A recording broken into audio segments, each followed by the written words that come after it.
শুভ সকাল।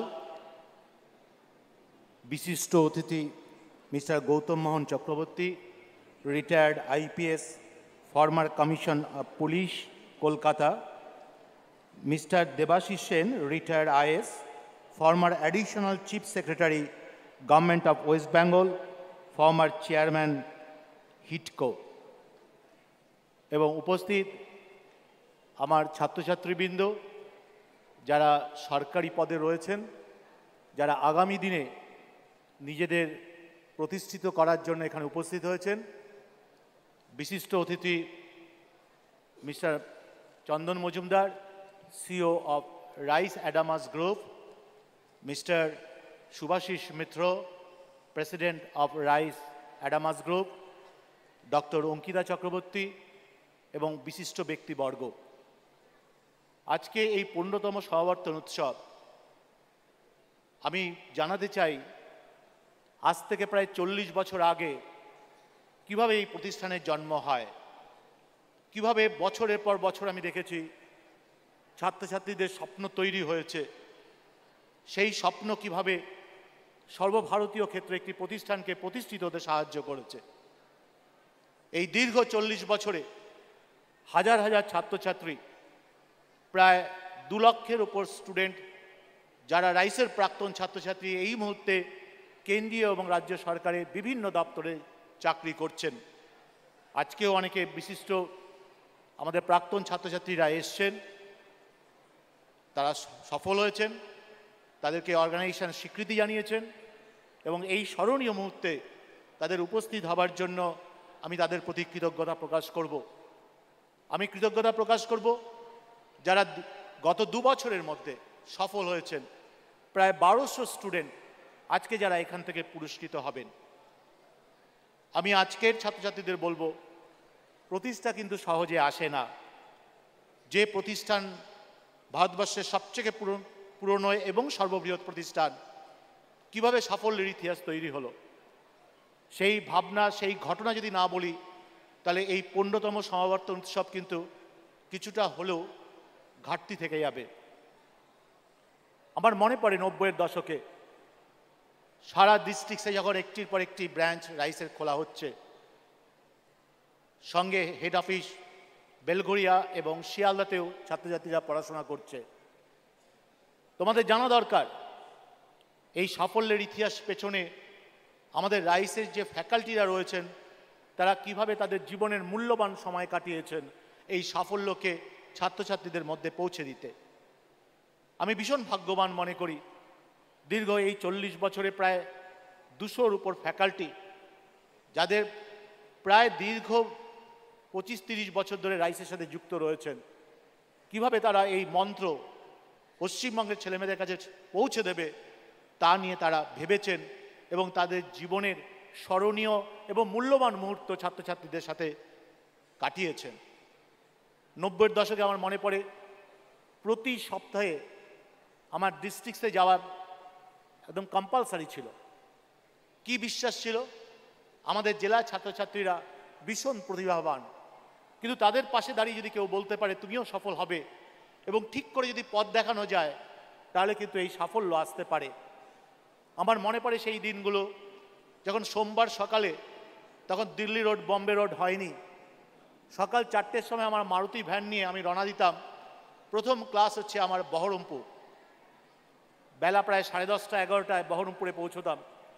10:30 থেকে 11টা থেকে আরম্ভ করে ক্লাস, বিকেল 4টে পর্যন্ত আমি ক্লাস নিতাম।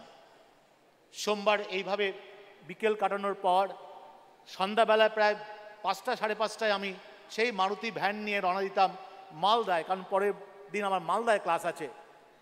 রাত্রি 2টোয় পৌঁছতাম মালদায়। সেই সময় মালদার একমাত্র লজ ছিল, এখনও যে লজটা রয়েছে গভর্নমেন্টের, সেখানে উঠতাম। পরের দিন সকাল 10টা থেকে আবার মালদায় ক্লাস থাকতো। 10টা থেকে প্রায় 3টে পর্যন্ত ক্লাস নিয়ে, যেহেতু আরও দীর্ঘ পথ যেতে হবে শিলিগুড়ি ব্রাঞ্চে, সেই শিলিগুড়ি ব্রাঞ্চে উদ্দেশ্যে রওনা দিতাম সেই মারুতি ভ্যান নিয়ে, সঙ্গে ড্রাইভার রয়েছে। আবার রাত্রি প্রায় 1:30, 2টোয় ওই শিলিগুড়ি ব্রাঞ্চে পৌঁছতাম। শিলিগুড়ি ব্রাঞ্চে পরের দিন সকাল 10টা থেকে ক্লাস নিয়ে বিকেল 3টের সময় রওনা দিতাম কুচবিহারের উদ্দেশ্যে। কুচবিহারে ক্লাস নিয়ে পরের দিন প্রায় সকাল 10টা থেকে 2টো পর্যন্ত ক্লাস নিয়ে আমি পুরো গাড়ি নিয়ে রওনা দিতাম, আবার মালদায় পৌঁছতাম রাত্রি 2টোয়। পরের দিন সকাল 9:30টায় মালদা থেকে রওনা দিয়ে বিকেল 4টের সময় এসে দিশারি হাউস, সেই দিশারি হাউসে আবার 6টার থেকে আমি ক্লাস নিতাম। আবার যখন আমি যেতাম দুর্গাপুর, বর্ধমান, আসানসোল, বাঁকুড়া, পুরুলিয়া পরপর 5 দিন, তখন দিল্লি রোড হয়নি, বম্বে রোড হয়নি। একটা ক্রসিংয়ে গাড়ি আটকে থাকলে পরে 2 ঘন্টা আমাকে দাঁড়িয়ে থাকতে হতো। এইভাবে খড়গপুর এবং মিদনাপুর, কন্টাই এবং হলদিয়ায় এই প্রতি সপ্তাহে ছিল আমার এই রুটিন। আমি জানি এটা বলার কারণ কি, আজও যেই টিচাররা এইভাবে সপ্তাহের পর সপ্তাহ সারা ডিস্ট্রিক্টসে ক্লাস নিচ্ছে, তারাও কিন্তু একই রকম জীবন যাপনের মধ্যে দিয়ে এগিয়ে চলেছে। আমি অনেক দিন দেখেছি দীর্ঘ 40 বছরে যে কত সাফল্য এসছে, সাফল্যের মাঝে কিভাবে আবার তাদেরকে হচ্ছে ব্যর্থতার অন্ধকারে ডুবিয়ে দিয়েছে, তারপরে আবার সফল হয়েছে। এটা যদি আজকে ছাত্রছাত্রীদের না বলি, কারণ আমি জানি আমাদের রাজ্যে মাধ্যমিক পরীক্ষা ভীষণভাবে ভালো দেওয়া যায়, কারণ অভিভাবকরা পাশে থাকে, আমাদের প্রতিবেশীরা পাশে থাকে। আমি জানি উচ্চ মাধ্যমিক, গ্র্যাজুয়েশন, মাস্টার ডিগ্রি কমপ্লিট করার পর বাবা মা পাশে থাকেন, কিন্তু আমাদের সমাজে আমাদের চারপাশের লোকেরা শুধু জিজ্ঞেস করে তুমি চাকরিতে কবে জয়েন করছো। কিন্তু চাকরিতে জয়েন করার জন্য যে পড়াশোনা, যে উৎসাহ, আমি আজও ছাত্রছাত্রীদের খেয়াল করি। ছাত্রছাত্রীদের প্রায়ই জিজ্ঞেস করি যে রাইস থেকে যে ব্যাগটা দেওয়া হয়েছে তোমরা নিয়ে আসো না কেন? বলে স্যার ট্রেনে বাসে যেখানেই উঠি জিজ্ঞেস করে কোথায় যাচ্ছ। যদি বলি সরকারি চাকরির জন্য ট্রেনিং নিচ্ছি, তাহলে কিন্তু আজও তারা এমনভাবে তাকায় আমাদের দিকে, মনে হচ্ছে যে আমি একটা খারাপ কাজ করতে যাচ্ছি। এটা হচ্ছে পশ্চিমবঙ্গ। প্রায়ই আমরা নিজেদের সমালোচনা করি যে আমরা অল ইন্ডিয়া পরীক্ষায় উচ্চ মাধ্যমিক, হায়ার সেকেন্ডারি, গ্র্যাজুয়েশন, মাস্টার ডিগ্রিতে ভীষণ ভালো রেজাল্ট করি, কিন্তু কেন বিহারের ছেলেমেয়েদের মতো সর্বভারতীয় পরীক্ষায় ভালো রেজাল্ট করতে পারি না? কেন পশ্চিমবঙ্গের প্রায় বেশিরভাগ এসপি, বেশিরভাগ ডিস্ট্রিক্ট ম্যাজিস্ট্রেট এবং ওপরে বাঙালি ছেলেমেয়েরা আস্তে আস্তে দূরে চলে যাচ্ছেন এবং সর্বভারতীয় লোকেরা এসে এখানে চাকরি করছেন এবং আমাদের শাসন ক্ষমতা তারা নিয়ন্ত্রণ করছে? কিন্তু প্রশ্ন, আমাদের রাজ্যের ছেলেমেয়েরা কেন পিছিয়ে পড়েছে? সর্বভারতীয় পরীক্ষার ক্ষেত্রে তো তারা ভীষণ ভালো রেজাল্ট করে। শুধু দরকার হচ্ছে প্যাশেন্স, শুধু দরকার হচ্ছে প্রস্তুতি, শুধু দরকার হচ্ছে রাত জাগা আর একে অপরকে উৎসাহিত করা। পরিবেশ আমরা পরিবর্তন করে দিতে পারি যদি একে অপরকে উৎসাহিত করি এবং একে অপরকে যদি অনুপ্রাণিত করতে পারি। আমার দীর্ঘ 40 বছর জীবনে আমি দেখেছি কোনো ছাত্র 3 বছর ধরে পড়াশোনা করছে, 3.5 বছর ধরে পড়াশোনা করছে, কিছুতেই পাস করছেন না। আমার মনে পড়ে সেই ঘটনা, যেদিন আমি নাম উল্লেখ করব না, যেদিন আমার এক ছাত্র এসে সকালে বলেছিলেন যে স্যার বাড়ি থেকে আমি চলে এসেছি, বাবা মাকে নমস্কার করেছি, আপনাকে নমস্কার করে পরবর্তী গন্তব্যস্থল হবে আমার রেল স্টেশন, আমি আমার জীবনটাকে আমি আর রাখবো না। আমি বুঝিয়েছি তাকে, ফিরে যাও, তোমার রেজাল্ট, তোমার ফলাফল বলছে তুমি সফল হবে। সেই ছেলে বাড়িতে ফিরে গেছে। সন্ধ্যা 7টার সময় সেই পুরনো ফোনে তার ফোন, স্যার আমি বাড়িতে পৌঁছে দেখি রাইটার্স বিল্ডিং থেকে আমার অ্যাপয়েন্টমেন্ট লেটার আজকেই বাড়িতে পৌঁছেছে। এই যে বলা, কেন বলা, এই দৃষ্টান্ত, এই ভাবনা আমাদের অনুপ্রাণিত করবে। যেদিন মনে হবে আমি ব্যর্থ হচ্ছি, এই ধরনের ঘটনা আমাদের উৎসাহিত করবে। সেই ছাত্রের কথা আমার মনে পড়ে, যখন হায়ার সেকেন্ডারি পাস করার পর তার বাবা মারা যান। সেই ছাত্র এসে বলেছিলেন যে স্যার ফিজ আমি দিতে পারবো না, হয়তো অল্পই দেব, কিন্তু আমার যে 4 দিদি আছে সেই দিদিকে এখন দেখতে হবে, আমি ছোট ভাই। তার কথা মনে পড়ে। প্রতিদিন দিশারি হাউসে যখন ক্লাস করতে আসতেন বা পুরনো রাইসে যখন ক্লাস করতে আসতেন এমবি রোডে, আমার মনে আছে এই বারাসাত থেকে মুড়ি, ঝালমুড়ি বিক্রি করতে করতে আমার বিক্রি করে একটা বড় পাত্র নিয়ে আমার ক্লাসে ঢুকতেন, একটা টিন নিয়ে। ক্লাস শেষ করার পর তারপরে আবার সেই টিন নিয়ে ফিরে আসতেন, আবার স্টেশনে মুড়ি বিক্রি করতে করতে কিছু ফিরে যেতেন। সেই ছাত্র কিন্তু সফল হয়েছে, বর্তমানে রেলে চাকরি করছে।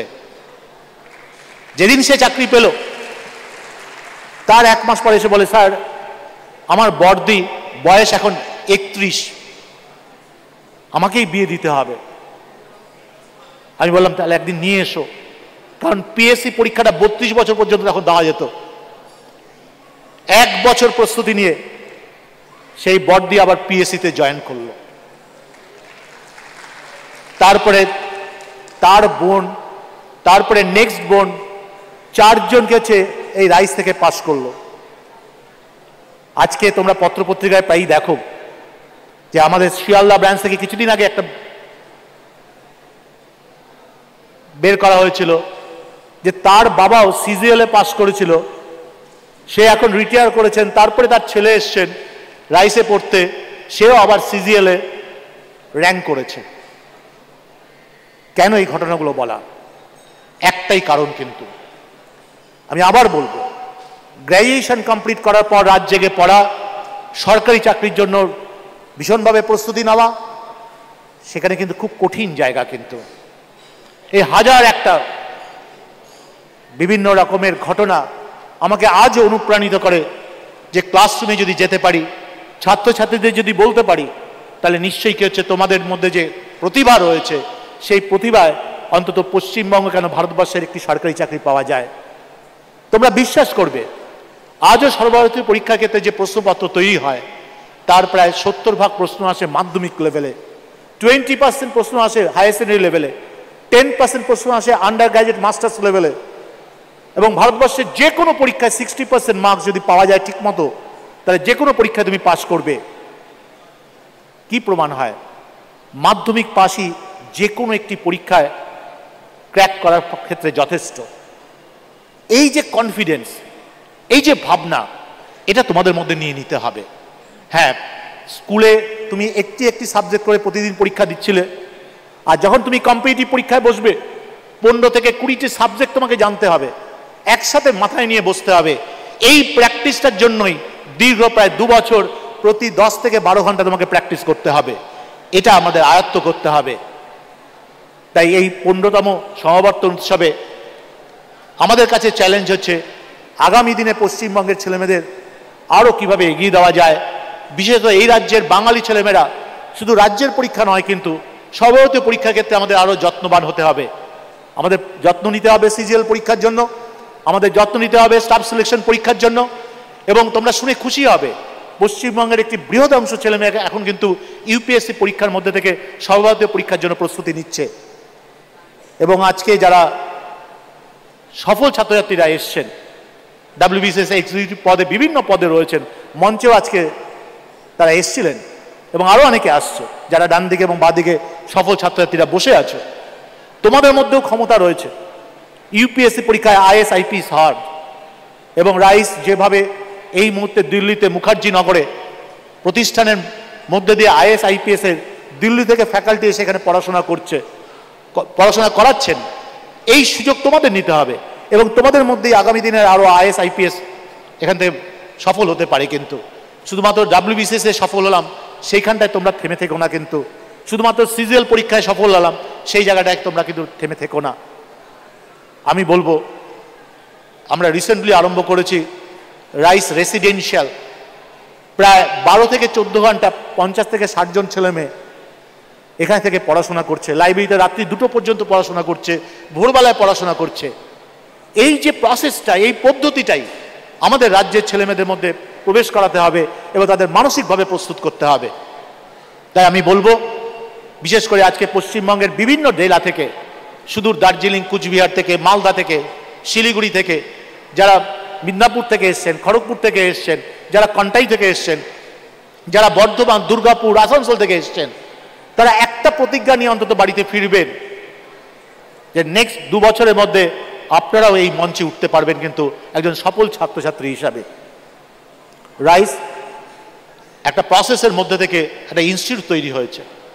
বাইরের থেকে মনে হয় রাইসকে যে একটি টিউটোরিয়াল হোম নয়, কিন্তু ইউনিভার্সিটির মতোই কিন্তু আমাদের এক্সাম সেন্টার আছে, আমাদের স্টাডি মেটেরিয়াল রিসার্চ সেন্টার রয়েছে, আমাদের টেকনোলজি, নতুন কোশ্চেন ব্যাংক তৈরি হচ্ছে। হয়তো আগামী 3 মাসের মধ্যে আমরা দেখব যে মান্থলি টেস্টগুলো সব কোশ্চেন ব্যাংক থেকে তৈরি হচ্ছে, এআইকে অ্যাপ্লিকেশন করে যে কোশ্চেনগুলো পরীক্ষায় আসতে পারে বা যে পরীক্ষায় প্রশ্নগুলো আসতে পারে ছেলেমেয়েরা ভুল করে সেই প্রশ্নগুলোকে সিলেক্ট করবে এআই এর মধ্যে থেকে। এবং আমরা বিশ্বাস করতে আরম্ভ করেছি যে সরকারি চাকরি প্রস্তুতি শুধুমাত্র সপ্তাহে 3 দিন ক্লাস 4 ঘন্টা করে ক্লাস করলে হবে না, কিন্তু এমন একটা পদ্ধতি আমরা তৈরি করব যেটা আমরা বলছি hybrid system, offline and online. তোমরা যখন বাড়িতেও থাকবে, যেদিন ক্লাসে আসবে না, অন্তত 600 থেকে 1000 প্রশ্ন তোমাদের সামনে প্র্যাকটিস করতে হবে। এটাই হচ্ছে রাইস। আর এই জন্যই আমরা প্রায় 40 বছর ধরে ভারতবর্ষের সবচেয়ে শীর্ষস্থান অধিকার করে রেখেছি। আমি জানাবো কৃতজ্ঞতা আমাদের ফ্যাকাল্টিদেরকে। দীর্ঘ 40 বছর একটি প্রতিষ্ঠানের সাফল্য তুলে ধরা এবং বজায় রাখা কি কঠিন কাজ তারা প্রতিদিন করে। কোনো ফ্যাকাল্টি তার ছেলের জন্মদিনে সে কলকাতায় থাকে না, সে কিন্তু সুদূর ওই শিলিগুড়িতে থাকে ক্লাস নেবার জন্য। তার ভালো মন্দের দিনগুলো সে পরিবার থেকে বিচ্ছিন্ন থেকে যেভাবে রাইসে ছাত্রছাত্রীদের স্বপ্ন দেখায় এবং প্রতিষ্ঠার প্রতি এগিয়ে নিয়ে যায়, আমি কিন্তু চেয়ারম্যান হিসাবে সত্যি আমি ভীষণভাবে প্রাউড। এবং আমি চাই যে আমাদের স্বপ্ন ভিশন তারাই কিন্তু কিছু ইমপ্লিমেন্ট করছে। এই সময়ের মধ্যে 40 বছরে শুধু রাইস এডুকেশনের সীমাবদ্ধ থাকেনি। রাইস গ্রুপ এবং অ্যাডামাস গ্রুপ মিলে তৈরি হয়েছে Adamas international school, world school, তারপরে ইঞ্জিনিয়ারিং কলেজ, আজকের এই ইউনিভার্সিটি তৈরি করার ক্ষেত্রে আমি মনে করি যে কলেজ এবং ইউনিভার্সিটির মধ্যে যে পার্থক্য রয়েছে বিশ্ববিদ্যালয়ের সাথে, 24x7 আওয়ার্স যে পরিবেশ, যেখানে ফ্যাকাল্টি মেম্বাররা থাকবে, ছাত্রছাত্রীরা থাকবে, রাত্রি 12টা পর্যন্ত রিসার্চ হবে, রাত্রি 2টো পর্যন্ত তারা লাইব্রেরিতে পড়াশোনা করবে। এবং খেলাধুলার ক্ষেত্রেও এই মুহূর্তে অ্যাডামাস ইউনিভার্সিটি ভারতবর্ষের মধ্যে 21তম খেলো ইন্ডিয়ায় এবং পূর্বাঞ্চলে 2nd এবং পশ্চিমবঙ্গের মধ্যে 1ম হয়েছে। এই যে ধারাবাহিকভাবে একটা পড়াশোনার পরিবেশ তৈরি করা পশ্চিমবঙ্গের ছেলেমেয়েদের জন্য, আর আমাদের গর্বিত হতে হবে পশ্চিমবঙ্গ সম্বন্ধে। আমরা শুধু বলি অন্য রাজ্যে ভালো করছে, সবার আগে গর্বটা আরম্ভ হওয়া দরকার আমাদের রাজ্য থেকে। এবং গত 10 বছর 15 বছর ধরে আমরা বেশ কিছু পরিবর্তন দেখতে পাচ্ছি, যেখানে অন্তত যারা কাজ করতে চান তাদেরকে উৎসাহ দেবার জন্য অনেক কিন্তু রয়েছেন এই অ্যাডমিনিস্ট্রেশনে যারা রয়েছেন। আমি দেখেছি যারা ছিলেন, মিস্টার দেবাশিস সেন, গৌতম চক্রবর্তী এবং আরও যারা রয়েছেন, আমরা যখনই কোনো কিছু নিয়ে বলি যে এটা করতে হবে, তারা কিন্তু ভীষণ সাহায্য করেন। পরিবেশ পরিস্থিতি পরিবর্তন হচ্ছে, কিছুটা হয়তো নেগেটিভিটি রয়েছে, কিন্তু আমাদের নেগেটিভিটির বাইরে কীভাবে আমরা পজিটিভ কাজ করছি, পজিটিভ ভাবনা, সেটা নিয়ে আমরা ভাবতে আরম্ভ করি না। কারো প্রশ্ন আসতে পারে লাস্ট 2 বছরে যারা আজকে সফল হবেন, প্রায় 1200 ছাত্রছাত্রী যাদের আমরা শুভেচ্ছা জানাবো, তারা কিভাবে সফল হলেন। এত না আমরা বিভিন্ন জায়গায় সরকারি চাকরি পাওয়া নিয়ে বিভিন্ন রকমের গল্প, বিভিন্ন রকমের ভাবনা আমরা শুনতে পাচ্ছি। তাই তুমি ভাবো, কিছুটা হয়তো ভুল ত্রুটি থাকতে পারে কোনো একটা সিস্টেমের, কিন্তু তুমি যদি ঠিক মতো প্রস্তুত হও, তুমি যদি পরিশ্রম করো, তাহলে এদের মতো কিন্তু তোমরা সফল হতে পারবে। তাই আশা রাখি কিছুদিনের মধ্যে রাইস 50 বছর পূর্ণ করবে এবং সেই সাথে সাথে আগামী 5 বছরের মধ্যে আমরা যে পরিকল্পনা করছি, প্রায় 3000 ছাত্রছাত্রী রাইসের এই রেসিডেন্সিয়ালে থাকবে, যাদের ঘুমোতে যাওয়ার সময় স্বপ্ন হবে ইউপিএসসি পরীক্ষা, সর্বভারতীয় সরকারি চাকরি, যারা খাবার সময় শুধু ভাববে সরকারি চাকরি পেতে হবে, যারা গল্প করার সময় ভাববে যে সরকারি চাকরি পেতে হবে। এই যে অভ্যাস, এই ভাবনা পশ্চিমবঙ্গের ছেলেমেয়েদের কাছে পৌঁছে দেওয়াই হচ্ছে আমাদের একমাত্র কর্তব্য এবং একমাত্র লক্ষ্য।